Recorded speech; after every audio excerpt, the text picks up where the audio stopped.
ზამთრის ზღაპარი, ასე ქვია ბრიტანულ-ქართულ ნამუშევარს, რომლის პრემიერაც ბათუმის სახელმწიფო დრამატული თეატრის ახალ სცენაზე შედგა.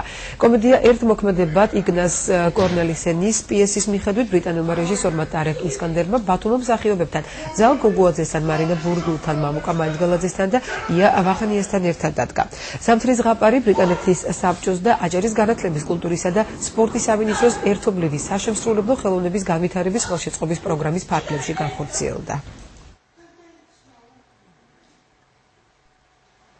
ეს იყო აბსოლუტურად ახალი გამოცდილება, ბრიტანელ რეჟისორთან მუშაობა, სხვა სპეციფიკა მუშაობის, სხვა სკოლა, სხვა მოთხოვნებია. პრინციპში აბსოლუტურად იდენტურ ენაზე ლაპარაკობს როგორც ყველა რეჟისორი, მაგრამ აი რაღაცას სხვა მისასვლელი გზებია, აი სანამ პერსონაჟი ჩამოყალიბდება, როლი გაიხსნება, რაღაცა სხვა მეთოდიკა არსებობს ალბათ იქ ბრიტანეთში. თუმცა ეს აბსოლუტურად არ იყო ჩვენთვის ძიმედ დასაძლევი.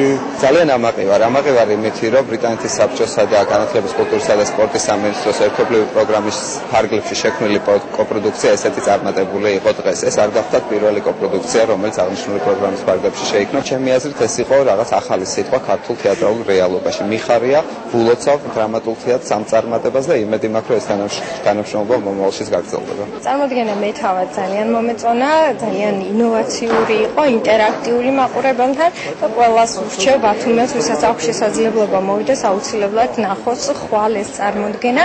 აღნიშნული სპექტაკლი დაიდგა ბრიტანეთის საბჭოსთან თანამშრომლობით, ჩვენ მომავალშიც გავაგრძელებთ მათთან თანამშრომლობას.